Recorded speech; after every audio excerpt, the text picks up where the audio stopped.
ஸ்ருதி ஸ்மிருதி புராணம் ஆலய கருணாலயம் நமாமி பகவத் பாத சங்கரம் லோகசங்கலம் ஸ்ரீலஸ்ரீ குரு காஞ்சி மகா பெரியவா அனுக்கிரக பரிபூர்ண கிருபா கடாட்சகம். குரு சுக்கிரன் டிவி நேயர்களுக்கு வணக்கம். நான் உங்கள் வாழ்க வளமுடன் ஜோதிட ஸ்ரீ குருமுரளி. என்றும் காஞ்சி மகா பெரியவா குரு வழியில் குருவை நேசிப்போம், குருவை போற்றுவோம்.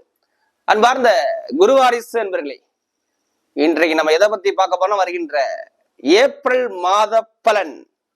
தொடர்ந்து குரு சுக்கிரன் டிவில எல்லா கிரக பயிற்சியுமே கொடுக்குறோம், அனைத்து விதமான கிரக பயிற்சி கொடுக்குறோம். எல்லா கிரக பயிற்சிக்குமே நிறைய சப்போர்ட் பண்றீங்க. ஏன்னா நம்ம குறைஞ்ச நாள் தான் நம்முடைய சேனல் ஆரம்பிச்சு நிறைய ஆதரவு கொடுக்குறீங்க. அனைவருக்குமே பொங்காலம்மன் சார்பாக ஒரு மனமார்ந்த நன்றியை தெரிவிச்சுக்கிறேன். ஏன்னா குரு அருள்லேயே திரு அருளே கிடையாது. நம்ம போடக்கூடிய விஷயம் நம்மள சேனல்ல பார்க்கணும்னா கண்டிப்பா உங்களுக்குள்ள ஒரு துன்பங்கள் மறையணும், எல்லாமே இன்பமா வரணும். அதை நோக்கிதான் நம்ம பயணிச்சுக்கிட்டே இருக்கோம், ஆன்மீக பயணத்தை நோக்கி. இந்த ஏப்ரல் மாசம் உங்களுக்கு எது மாதிரி ஒரு யோகத்தை கொடுக்க போறார், இதை பத்தி நம்ம டீட்டெயிலா பார்க்க போறோம். இதுல கடைசி மட்டும் வீடியோ பாருங்க. நம்ம ஒவ்வொரு நட்சத்திரத்துக்கும் சரி ஒவ்வொரு விதமான பலனை பார்க்கிறோம். இந்த ஏப்ரல் மாசத்துல வரக்கூடிய முதல் விசேஷம், அதாவது கரெக்டாக ஏப்ரல் மாசம் 14ஆம் தேதி தமிழ் வருட பிறப்பு. இது எல்லாருமே எதிர்பார்க்கக்கூடிய விஷயம் தான். நம்ம சித்திரை மாத வீடியோ கண்டிப்பா கொடுப்போம். இது தமிழ் வருட பிறப்புங்கிறது ஏப்ரல் மாசம் 14ஆம் தேதி பிறக்குது. ஒவ்வொரு தெய்வங்கள், அதாவது ஒரு தெய்வங்கள் எண்ணத்துல பிறந்திருக்காங்க. கிரக அமைப்பு உங்களுக்கு யாரு ராஜா யாரு மந்திரின்னு சொல்லுவாங்க. இந்த வருஷத்துல இது சிறப்பா இருக்கும் ஏதாவது சொல்லுவாங்கன்னா, இந்த சித்திரை மாசத்துல ஒரு வருஷத்தை வச்சு பலன்னு சொல்லுவாங்க. அந்த வருட பிறப்பு பாத்தீங்கன்னா 14ஆம் தேதி ஆரம்பிக்கிறாரு. அடுத்து இன்னும் ரெண்டே விஷயம் தான், ஒரே விஷயம் தான், அந்த விசேஷம் தான் இந்த மாசத்துல வரும். அதாவது திரு மீனாட்சி சுந்தரேஸ்வரர் திருக்கல்யாணம். மதுரை மீனாட்சி அம்பாளுக்கு திருக்கல்யாண வைபோகங்கிறது 21ஆம் தேதி பயங்கரமா சிறப்பா நடக்கும். மதுரையே பாத்தீங்கன்னா ரொம்ப சிறப்பா இருக்கும். எல்லா சிவன் ஸ்தலத்திலையும் பாருங்க, இந்த திருக்கல்யாண வைபோகம் பயங்கரமாக விசேஷமாக ஒரு திருவிழாவாக கொண்டாடக்கூடிய நேரம் தான் இந்த திருக்கல்யாண வைபோகங்கள். கள்ளழகருடைய விசேஷ காலங்கள், வைகை ஆற்றில் கள்ளழகர் இறங்கக்கூடிய விசேஷம் பயங்கரமா சிறப்பா இருக்கும். இதான் இந்த மாசத்துல உள்ள விசேஷ காலங்கள். 21, 22, 23 நல்ல விசேஷமான ஒரு காலகட்டமாக இந்த காலம் வருது. மற்றபடி பார்த்தா இந்த மாசத்துல பார்த்தோம்னா ஏப்ரல் மாசத்துல ரொம்ப முக்கியமான ஒரு விஷயம்னா 4 கிரகங்கள் பலமா இருக்கிறாங்க பாருங்க. சுக்கிரன் உச்சப்பட்ட சுக்கிரன், புதன் நீசபங்க ராஜயோகத்துல, அடுத்து பாத்தீங்கன்னா குரு பகவானும் செவ்வாய் பகவானும் பரிவர்த்தனை யோகத்துல உட்கார்ந்துருக்காங்க 23ஆம் தேதிக்கு அப்புறம். இந்த கிரக அமைப்பு 12 ராசிக்காரர்களுக்கும் எது சம்பந்தமாக சிறப்பா இருக்குன்னு சொல்லி ஒரு பொது பலனை பார்ப்போம். இப்ப நம்ம வீடியோக்குள்ள போவோம். பார்ந்த ரிஷபராசி என்பர்களே, பொதுவாக ரிஷபராசி கால புருஷனுடைய 2வது ராசி தான் இந்த ரிஷபராசி. அப்ப ரிஷபராசியில பிறந்துட்டா அவங்களுடைய குணங்கள் எப்படி இருக்கும்? கடுமையான உழைப்பாளிகள் ரிஷபராசி என்பர்கள். நல்லா உழைச்சுக்கிட்டே இருப்பாங்க ரிஷபராசி என்பர்கள். அதோடைய உருவம் என்ன கொடுத்துருக்காங்க? காளையுடைய உருவத்தை கொடுத்துருக்காங்களா? நல்ல ஒரு பயங்கரமான ஒரு கற்பனை உழைப்பாளி குணம் யார்கிட்டனா ரிஷபராசி என்பது நிறைவேற்ற இருக்கும். அது மட்டும் இல்லாம இந்த ராசியுடைய குணம் எடுத்து பார்த்தீங்கன்னா, இது யார் உச்சமாகிறாரு பார்த்தீங்கன்னா சந்திர பகவான் உச்சமாகிறார். நிறைய கற்பனைகள் இவங்ககிட்ட அதிகமாக இருக்கும். கலை இசை கற்பனை ரொம்ப பயங்கரமாக இருக்கும். ஒரு விஷயத்த நம்ம மைண்ட்ல அப்படியே தூக்கி கற்பனை பண்ணிட்டா அது மாறாதுங்க. அதாங்க கற்பனைவாதி ரிஷபராசி. கலை இசையை ரொம்ப விரும்பக்கூடிய ராசி இந்த ரிஷபராசிங்க. கலை இசையை ரொம்ப விரும்புவாங்க. கலை உணர்வு உங்கள்கிட்ட நிறைய இருக்கும் ரிஷபத்துல பிறந்துட்டாவே. அது மட்டும் இல்லாம இந்த ராசியுடைய குணம் எடுத்து பார்த்தோம்னா இதுலயுமே பாருங்க, உழைச்சுக்கிட்டே இருப்பாங்க. சமயக்கலைலாம் சூப்பரா இருக்கும். உணவு சம்பந்தப்பட்ட துறை, நீர் சம்பந்தப்பட்ட துறை, அது இல்லாம இந்த ஸ்டேஷனரி சம்பந்தப்பட்ட துறை, கம்ப்யூட்டர் சம்பந்தப்பட்ட துறை, மருத்துவ சம்பந்தப்பட்ட துறை அழகா இருக்கும். குடும்பத்து மேல நிறைய அக்கறை எடுத்துக்குவாங்க. இவங்களுக்கு எல்லா கலையுமே அத்துப்படின்னு சொல்லணும் ரிஷபத்துல பிறந்துட்டா. இவங்களுடைய எண்ணம் எல்லாமே குடும்பம் குடும்பம் குடும்பம், ஃபேமிலி, தொழில் தொழில். இதுதான் இந்த எண்ணம் தான் ரிஷபராசி, ரிஷப லக்னம் அப்படியே சொல்லிக்கலாம். நம்ம சொந்த காலில் நிக்கணும், நம்ம சொந்த முயற்சியில நிக்கணுங்கிற எண்ணங்கள் மைண்டுக்குள்ள ஓடிக்கிட்டே இருக்கும். இதாங்க ரிஷபம். இவங்க எப்போதுமே ஒரு தனிமை, தனக்குன்னு ஒரு தனிப்பாதை, யாரு பேச்சையும் கேட்க மாட்டாங்க. உங்க மனசுக்கு என்ன தோணுதோ அதை செய்வாங்க. ஆனா குடும்பத்துக்கு முன்னாடி நிறைய அக்கறை எடுத்துப்பாங்க. தன்னுடைய குடும்பத்துக்காக நிறைய அக்கறை எடுத்துக்கூடிய ராசி இந்த ரிஷப ராசி. ரிஷபத்துடைய குணம் அப்படியே இருக்கும். அப்படிப்பட்ட ரிஷபராசி என்பவர்களுக்கு வரக்கூடிய ஏப்ரல் மாத பலன் உங்களுக்கு எது மாதிரி ஒரு யோகத்தை கொடுக்க போறார், இதை பத்தமா டீட்டெயிலா பார்க்க போறோம். இல்ல கடைசி முட்டு வீடியோ பாருங்க. நம்ம ஒவ்வொரு நட்சத்திரத்துக்கும் சரி ஒவ்வொரு விதமான பலனை நம்ம கொடுக்குறோம். இப்ப கிரக அமைப்பு எங்க சஞ்சாரம் செய்யறாங்க. உங்க ராசில இருந்து பாத்தீங்கன்னா 5ஆம் பாவத்துல கேது பகவான் சஞ்சாரம் செய்யறாரு கன்னிகா ராசியில. அடுத்து பார்த்தோன்னா உங்களுக்கு 10ஆம் பாவத்துல செவ்வாய் பகவானும் சனி பகவானும் சஞ்சாரம் செய்யறாங்க கும்ப ராசியில. அடுத்து பாத்தீங்கன்னா உங்களுக்கு 11ஆம் பாவத்துல சூரிய பகவான், புதன் பகவான், சுக்கிர பகவான், ராகு பகவான் 4 கிரகம் ஒரே பாவத்துல 11ஆம் இடத்துல லாபஸ்தானத்துல. அடுத்து 12ஆம் பாவத்துல குரு பகவான். ஒரு சில தினத்துக்கு அப்புறம் சூரிய பகவான் 14ஆம் தேதிக்கு அப்புறம் மேஷ ராசிக்கு பயிற்சி ஆகிறார். 13ஆம் தேதி 14ஆம் தேதிக்கு அப்புறம்.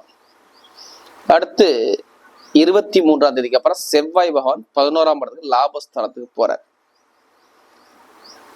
ஏப்ரல் மாசம் 1ஆம் தேதி புதன் வக்ரமாகிறார். மற்ற கிரகம் எல்லாமே அதே போலதான் இருக்கும். இந்த ரிஷப ராசிக்கு ராசி அதிபதி 11ஆம் இடத்துல போய் உச்சமா உட்கார்ந்துருக்காரு.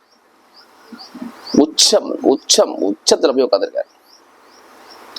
ரிஷப ராசிக்கு நிறைய ஒரு நல்ல விஷயத்த உங்க வாழ்க்கையில பார்க்க போறேன்னு சொல்லி காட்டுறாரு. நான் கெட்ட பலனுக்கு இந்த வாட்டி நான் போகவே மாட்டேன். ஏப்ரல் மாசம் ரிஷபத்துக்கு இது எதிர்பாராத ஒரு விபரீத ராஜயோகம் வருது. நீங்க எடுத்துக்க தயாரா இருங்க. என்ன வேணாலும் சரி, நீங்க சாதிக்கக்கூடிய நேரம் உங்களுக்குள்ள வந்துடும். எந்த ஒரு முயற்சி எடுத்தாலும் சரி உங்க பக்கம் வெற்றியா வந்து குமியக்கூடிய நேரம் தான் இந்த நேரம். நல்லா பாத்துங்க. இந்த ரிஷபத்துல பிறந்தவங்களுக்கு இனிமே டைமிங் சூப்பரா இருக்கு. சரிங்களா? இனிமே நீங்க போகக்கூடிய பாதை எல்லாமே ஒரு வெற்றி பாதையா வருது. இனிமே எதிர்காலத்தை நோக்கி நீங்க போகக்கூடிய எல்லாமே உங்களுக்கு வெற்றியா வரும். ஏன்னா இதுக்கு முன்னாடி என்ன நடந்துச்சு, ரிஷபத்துக்கு 12ஆம் இடத்துல விரைய குரு, விரைய செலவு, பெருங்கொண்ட பானலாபம், இன்கம் எல்லாமே விரயமானுச்சுங்க. சரியான ஒரு அனுகூலத்தை கொடுக்கல. இதையும் தாண்டி ராசி அதிபதி 10ஆம் இடத்துல சனி பகவான் சேர்ந்து இருந்தார். தொழில்ல கடுமையான விரைய செலவுகள், தொழில லாபங்கள் இல்லை. பெரியப்பா சித்தப்பா உறவு, மாமனார் மாமியா உள்ள ஒரு வில்லங்கம், சகோதர சகோதரி உள்ள ஒரு வில்லங்கம், டாக்குமெண்ட்ல இடத்துல ஏதாச்சும் ஒரு பிரச்சனை, இடம் சம்பந்தப்பட்ட பிரச்சனை, பூமி சம்பந்தப்பட்ட பிரச்சனை, பூர்வீக சொத்து பூர்வீக இடத்துல கலகங்கள், குழந்தைகளுக்கு மருத்துவ செலவுகள், கணவன் மனைவி ஒரு மன வருத்தங்கள், இது எல்லாமே ஒரு சில பேருக்கு பயங்கரமான தடையை கொண்டு வச்சார். சொல்ல வார்த்தையில ரிஷபத்துக்கு ஒரு ஒரு ஒரு மைண்ட் சிந்தனை அவங்ககிட்ட இல்லை. எல்லாமே ஒரு குழப்பத்தை நோக்கியே ஓடிக்கிட்டே இருந்தாங்க. இனிமே குழப்பம்லாம் தீர்ந்து ஒரே நிலையா இருந்து ஜெயிக்கக்கூடிய நேரம் உங்களுக்கு வருது. இதை எடுத்துக்கங்க. அவ்வளவுதான். இந்த ஏப்ரல் மாசத்துல நிறைய பேருக்கு வேற நல்ல பலன் தான். கெட்ட பலனே நான் சொல்ல வரல. ரிஷபத்துக்கு இந்த நேரம் சூப்பர் டைமிங். இது இங்க பொது பலனை மட்டும் பாருங்க. உங்க பிறப்பு ஜாதத்தை மட்டும் கம்பேர் பண்ணி பாருங்க. திசை புத்தியை மட்டும் திசா புத்தியை கம்பேர் பண்ணிட்டு பலன் எடுத்தா சூப்பரா இருக்கும். ஏன்னா நம்ம உடம்புல 9 கிரகம் இயங்குதுங்க.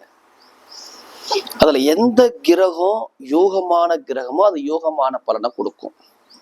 எந்த கிரகம் யோகம் இல்லாத கிரகமோ அந்த நம்முடைய பலவீனத்தை அது வந்து காட்டும்.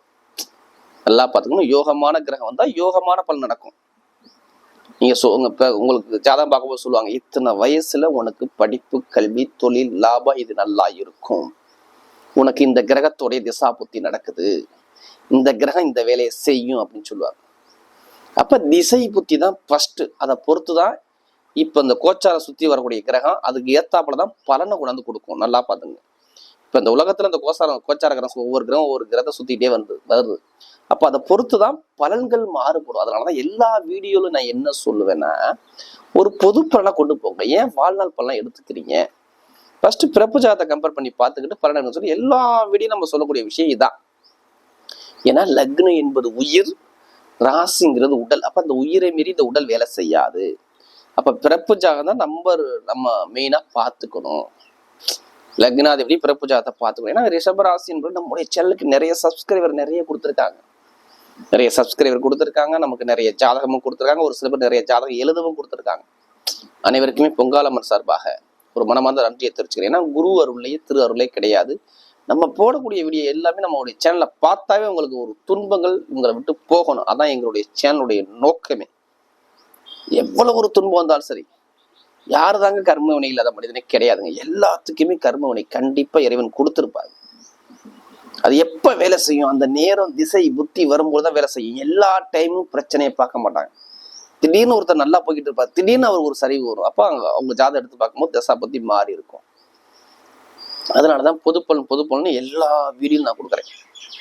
இப்ப இந்த ரிஷபத்துக்கு என்னை பொறுத்தவரையும் பாருங்க, டைமிங் சூப்பரா இருக்கு. ஏன்னா 11ஆம் இடத்துல ஒரு கிரகம் வந்தா நல்லது தானே, ஏதோ ஒரு மாற்றம் வரப்போகுது இல்ல. அப்ப என்னை பொறுத்தவரை முதல் மாற்றம் என்ன வரணும், படிப்பு கல்வி தான். மெயினா படிக்கக்கூடிய மாணவர்கள கல்விகள் நல்ல ஒரு சூப்பரா இருக்கு. கல்விக்கு நல்லா உத்தரவாதம் கொடுக்காது. நீச பங்க ராஜயோகம். கல்விங்கிறது என்ன, நீச பங்க ராஜயோகமா மாறுது. 2ஆம் வீட்டதிபதி புதன், 5ஆம் வீட்டதிபதி புதன் நீசமாயி வக்ரமாயி நீச பங்க ராஜயோகம் சுக்கரோட சேர்ந்து இருக்காரு. அப்ப நீச பங்க ராஜயோகத்தை கொடுக்குறாரு. அப்ப படிப்பு கல்வியில டாப்பான ஒரு பொசிஷனுக்கு போகக்கூடிய ராசி எதுனா ரிஷப ராசியை காட்டுது. ஃபர்ஸ்ட் விஷயம், மாணவ மாணவிக்கு எல்லாத்துக்கும் பாருங்க, இந்த ஏப்ரல் மாசம் சூப்பரா இருக்கும். நீ எந்த காரியம் எடுத்துக்கங்க, எல்லாமே வெற்றியை கொடுக்கும். அரசாங்க எக்ஸாம் எழுதுறீங்களா, எழுதுங்கப்பா, சூப்பரா இருக்கு. அரசாங்கம் மூலம் உதவி கிடைக்கலாம், இல்ல அரசாங்க வேலையும் கிடைக்கலாம். அரசாங்கத்துக்கு நிறைய விஷயம் உங்களை தேடி வரும். அரசாங்கம் சம்பந்தமா ரிஷபத்துக்கு மட்டும் இந்த டைம் சூப்பரான டைமிங். அரசியல்வாதி மூலமா நிறைய உதவி கிடைக்கலாம், நிறைய ஒரு மாற்றங்கள் என்னை பொறுத்தையும் கிடைக்கலாம். அதை விட commission business, share marketing, commission business, அடுத்து பார்த்தீங்கன்னா வட்டி தொழில், கொடுக்கல் வாங்கல் பிசினஸ், எல்லாமே பாருங்க லாபத்தை இருக்கும். மெயினா பேங்க்ல வேலை பார்க்கக்கூடிய நபர்கள் இந்த கமிஷன் விஷயம் எந்த ஒரு விஷயமா இருக்கும் எல்லாமே நல்ல லாபம் பயங்கரமா இன்க்ரீஸ் ஆகும் இந்த நேரத்துல. ஏன்னா 11ல போயிட்டாவே கமிஷன் தானே, ஷேர் மார்க்கெட்டிங் கமிஷன், அடுத்து ரியல் எஸ்டேட், அந்த உணவு சம்பந்தப்பட்ட கமிஷன் பிசினஸ், இது எல்லாமே வந்துடும். இது எல்லாமே நல்ல டைமிங் சூப்பர் இருக்கு. ஐடிஐ ஃபீல்டு, அடுத்து உத்தியோகத்துல இடத்த மாத்தணும் நான் பிளான் பண்ணிட்டு இருக்கேன். ஒரு மாறக்கூடிய ஒரு மைண்ட் செட்டு போகுதுன்னா கண்டிப்பா மாத்துங்க. உத்தியோகத்துல நிறைய ஒரு இடமாற்றம், நல்ல ஒரு மாற்றம் வரும். நீங்க எதிர்பார்த்த விட சூப்பரான ஒரு மாற்றம் வருது, கண்டிப்பா அதை ஏற்படுத்திங்க. இதுதான் என்னுடைய கருத்து. இந்த டைமிங் நல்ல ஒரு மாற்றத்தை உங்களுக்கு கொடுத்தே தீரும், அதுல மாற்று கருத்தே கிடையாது. வேலை உத்தியோகம் நீங்க பிடிச்ச மாதிரி வேலை பார்க்க போறீங்க. அரசாங்க வேலையோ, அரசு மூலமாகவோ, இல்ல அரசாங்க வேலையோ, இல்ல தனியார் நிறுவனத்திலேயோ தலைமை பொறுப்பு உங்களை தேடி வருது. ஏதோ ப்ரொமோஷன் உங்க பக்கம் வரும் பாருங்க. ஒண்ணு வேலை உத்தியத்துல ப்ரொமோஷன் வரும், இல்ல வேலையை விட்டு நீங்க இடம் விட்டு இடம் கண்ட்ரி வேலை, வெளிநாடு வெளியூர் போறாப்போ வரலாம். நான் வெளிநாட்டுல வேலை பார்க்குறேன், நான் வேலை மாற போறேன், நான் அந்த மைண்ட் செட்டுக்கு போயிட்டேன். ஆனா வேலை தேடிட்டு எல்லாமே ஓகே ஆச்சு, இன்னும் ஒரே செகண்ட்ல மட்டும் தான் வரல. எல்லாமே சைன் பண்ணிட்டாங்க, இத்தனை தேதி ஜாயின் பண்ண சொன்னாங்க. நான் தள்ளி போகுது. கண்டிப்பா ஜாயின் பண்ணுவீங்க. இப்ப பிடிச்ச வேலையில ஜாயின் பண்ணுவீங்க. வேலை உத்தியோகம் பிரச்சனை கிடையாது. ரிஷபத்துக்கு கண்டிப்பா நான் சொல்ல மாட்டேன். சூப்பரான ஒரு நேரம். தசாபதி நல்லா இருந்தா இப்ப வேலை உத்தியோகம் டாப்ல போவாங்க. நான் வீடு வாங்கணும், இடம் வாங்கணும், வண்டி வாங்கணும், வீடு கட்டணும், இந்த எல்லாத்துக்கும் சரி நான் பதில் சொல்றேன். சூப்பரா இருக்கு. வீடோ, இடமோ, பூமியோ, வண்டியோ, வாகனமோ, ஆடம்பர சொகுசு காரு பங்களோட வாங்கலாம், கடன் வாங்கியாச்சும் வாங்கலாம். இந்த அமைப்பு உங்களுக்கு இருக்குது பாத்துங்க. வீடு கட்டுறவங்க, வண்டி வாங்குறவங்க, வாகனம் வாங்குறவங்க, நகை வாங்குறவங்க, பணம் வாங்க, எல்லா தொழிலும் பாருங்க சூப்பரா இருக்கும். அப்ப வீடு எந்த ஒரு பூர்வீக சொத்துல டாக்குமெண்ட்ல சொத்து வழக்குல பிரச்சனை இருந்தாலும் சரி, கோர்ட்டு கேஸ் இருந்தாலும் சரி, சரியாகி அந்த பிரச்சனை ஒரு நல்ல ஒரு முடிவுக்கு வரும். இதான் என்னுடைய முதல் கருத்து. உங்களுடைய பெரியப்பா சித்தப்பாவோட சொத்துக்கள் எல்லாம் இருக்கு பாத்தீங்களா, அதெல்லாம் எல்லாம் நிறைய ஒரு மன வருத்தம் இருக்கும் பாத்தீங்களா, அதெல்லாம் இருக்காது. இனிமே நல்ல ஒரு அனுகூலத்தை எப்படிப்பட்ட டாக்குமெண்ட்ல பிரச்சனை வந்தாலும் சரி பண்ணி கொடுத்துருவார். திருமண வாழ்க்கை தாங்க ஃபர்ஸ்ட். நான் முதல் பண்ணே திருமணம் தான் சொல்லணும். ஏன்னா திருமண வாழ்க்கை சூப்பரா இருக்கு. கணவன் மனைவிக்குள்ள எவ்வளவு ஒரு உங்களுக்குள்ள மன வருத்தம் வந்தாலும் சரி, இப்ப பேசி பாருங்க, அந்த மன வருத்தம் உங்களை விட்டு போயிடும். நீங்க சந்தோஷமா பேசி பாருங்க, கண்டிப்பா அந்த மன வருத்தம் போயிடும். குழந்தை பாக்கியம், முதல் திருமணம், 2வது திருமணம், இது ரெண்டுமே கைகூடி வந்தே தீரும். இதுல மாற்றுக்கிறதே கிடையாது. இது எல்லாமே சூப்பரா இருக்கு. இந்த வாழ்க்கையில, திருமண வாழ்க்கையில எவ்வளவு ஒரு தடை வந்துச்சு, இனிமேல் தடைகளை பார்க்க மாட்டீங்க. தடைகள்லாம் நீங்கி நல்ல ஒரு நிம்மதியா ஒரு அனுகூலமான ஒரு நேரம் உங்களுக்கு வருது, பாத்துக்குங்க. ரிஷபத்தை பொறுத்தவரையும் திருமணத்துல எவ்வளவு ஒரு தடை வந்தாலும் சரி எதிர்த்து நின்று ஜெயிக்கக்கூடிய நேரம் தான் வருது. முதல் திருமணம் சரி, 2வது திருமணம் சரி, குழந்தை பாக்கி நிறைய கிடைச்சிடும். ஒரு மகிழ்ச்சியான தருணத்தை அமைச்சு கொடுக்கிறார். காதல் திருமணம் கண்டிப்பா சக்சஸ் ஆகும். இது எல்லாமே சூப்பரா இருக்கு இந்த நேரத்தில். தொழில் சொந்தமா பண்ணா கண்டிப்பா ஆரம்பிங்க. தொழில்லாம் பயங்கரமா இன்க்ரீஸ் ஆகும். சொந்தமா தொழில் பண்ணக்கூடிய நபர்கள் ரிஷபராசிக்காரங்க ஜாதகத்தை பார்த்துக்கிட்டு தசாபுத்தியை பார்த்துக்கிட்டு தொழிலை ஸ்டார்ட் பண்ணி பாருங்க. நல்ல லாபம், பெருங்கொண்ட பணம் லாபம் உங்களுக்கு கண்டிப்பா வந்துடும். இதை ஏற்படுத்திங்க. நல்ல ஒரு யோகம் உங்களுக்கு இருக்குது பார்த்துக்கணும். அப்ப தொழில் பண்ணக்கூடிய நபர்களும் நல்ல ஒரு மாற்றத்தை கண்டிப்பா அமைக்காது. பொதுமக்கள்கிட்ட ஒரு நல்ல பேர் உங்களுக்கு கண்டிப்பா உங்களுக்கு வரப்போகுது. எல்லாமே உங்களுக்கு பக்கம் வெற்றியா வந்து சேருது. அப்ப தொழிலும் ஆரம்பிக்கலாம். இதுல எந்த ஒரு தடையுமே கிடையாது. லாட்ரி யோகம் நிறைய நம்மகிட்ட ஜாதகம் பார்த்து கேட்கல, இந்த லாட்ரி யோகத்தை பத்தி பேசுங்க, கண்டிப்பா கிடைக்கும். அதுக்காண்டி அதுலயே பணத்தை போட்டு விரயம் பண்ணாம ஜாதகத்தை தசாபுத்தியை பார்த்துக்கிட்டு கண்டிப்பா யோகத்தை பண்ணா ராசி அதிபதி 11க்கு போயிட்டாவே பெருங்கொண்ட பணம் உங்களுக்கு வந்தாகணும். இதுதான் இங்கே விதி. அப்ப ஜாதகத்துல தசாபுத்தியை பார்த்துக்கிட்டு கண்டிப்பா முயற்சி பண்ணி பாருங்க. கண்டிப்பா லாட்ரி யோகம் வரும். 100% கண்டிப்பா வரணும். அதே மாதிரி அரசியல் ஃபீல்டு எல்லாமே நான் அனுகூலத்தை அமைச்சு கொடுத்துருவார். உடல் உபாதனை மருத்துவ செலவை பத்தி நீங்க கவலைப்படலாம். மருத்துவ செலவு குறைஞ்சிரும். நல்ல ஒரு அனுகூலத்தை இனிமே அமைச்சு கொடுக்குறாரு. ரிஷபத்துக்கு என்னை பொறுத்தவரை மருத்துவ செலவு வராது. இனிமே எந்த ஒரு முயற்சி எடுத்தாலும் சரி உங்க பக்கம் எல்லாமே வெற்றிகள் வரும். மெயினா ஆசிரியர் வேலை பார்க்கக்கூடிய நபர்கள், கம்ப்யூட்டர் சம்பந்த வேலை பார்க்கக்கூடிய நபர்கள் எல்லாத்துக்கும் பாருங்க இனிமே நல்ல ஒரு மாற்றம் சூப்பரா அமைச்சு கொடுக்குறாரு. இப்ப நம்ம நட்சத்திர பலன்குள்ள போறோம். அதுல ஒரு முதல் நட்சத்திரம், அதாவது கார்த்திகை நட்சத்திரத்துல பிறந்தவங்க. இதுலயுமே பாருங்க உங்க எப்போதுமே உங்களுடைய குடும்பம், ஃபேமிலி இதை பத்தி உங்களுக்கு சிந்தனை ஓடிக்கிட்டே இருக்கும். எங்க இருந்தாலும் நம்ம ஃபர்ஸ்ட்ல இருக்கணும், தலைமை பொறுப்பு இருக்கணும், தன்மானத்தோட இருக்கணும், அந்தஸ்தோட இருக்கணும், கௌரவத்தோட இருக்கணும், எண்ணங்கள் உங்க மனசுக்குள்ள ஓடிக்கிட்டே இருக்கும். இவங்க எல்லாமே இனிமே எதிர்காலம் எல்லாமே சூப்பரா அமைச்சு கொடுக்குறாரு. என்னை பொறுத்தவரையும் உங்களுடைய ராசிக்கு 12ஆம் பாதம் வர்றாரு, அதாவது சூரிய பகவான். இப்ப 11ஆம் இடத்துல இருக்கிற லாபத்துல போய் உட்காந்துருக்காரு. இப்ப பெருங்கொண்ட பணம், லாபம், வருமானம், இன்கம் இது எல்லாமே வரப்போகுது உங்களுக்கு. அரசாங்க சம்பந்தப்பட்ட விஷயத்துல ஈடுபடுங்க. கண்டிப்பா நல்ல ஒரு மாற்றம் இருக்கு. அரசியல்வாதி மூலம் நிறைய உதவிகள் இருக்கலாம். வெளிநாடு, வெளியூர் யோகம் உங்களுக்கு நிறைய வர்றதுக்கு வாய்ப்பு இருக்கு. அதே மாதிரி ஒரு தலைமை பொறுப்பு போறீங்க. குடும்பத்தை எடுத்து எல்லாமே நீங்க தான் பாக்குறாப்புல வருது. உங்களுக்கு நல்ல ஒரு மாற்றத்தை அமைச்சு கொடுக்குறாரு. மெயினா இடம் சம்பந்தப்பட்ட, பூமி சம்பந்தப்பட்ட விஷயம் எல்லாமே வரும்.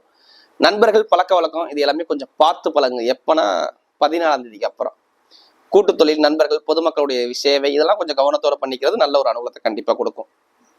மற்றபடி பார்த்தா இந்த இடத்துல திருமண வாழ்க்கை, கணவன் மனைவி ஒற்றுமை, குழந்தை பாக்கியம், குடும்பத்தில் மகிழ்ச்சி, வேலை உத்தியோகம், இடமாற்றங்கள், தொழில் மாற்றங்கள் இது எல்லாமே சூப்பரா அமைச்சு கொடுக்குறாரு. அரசாங்க சம்பந்தப்பட்ட உதவிகள் எல்லாமே உங்களுக்கு கிடைக்கும்.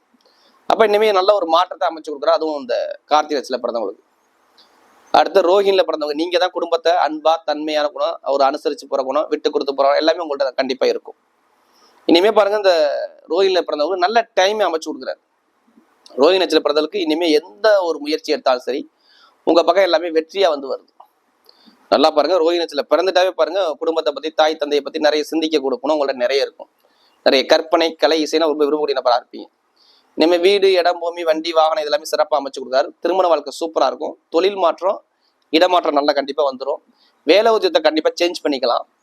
ஆசிரியர் வேலை பார்க்கக்கூடிய நபர்கள், நீர் சம்பந்தப்பட்ட வேலை பார்க்கக்கூடிய நபர்கள், வெளிநாடு வெளியில் வசிக்கக்கூடிய நபர்கள் எல்லாத்துக்கும் நல்ல ஒரு மாற்றத்தை கொடுக்குறாரு. அரசாங்க எக்ஸாம் கண்டிப்பா எழுதுங்க. கண்டிப்பா அரசாங்க வேலை கண்டிப்பா கிடைச்சிடும்.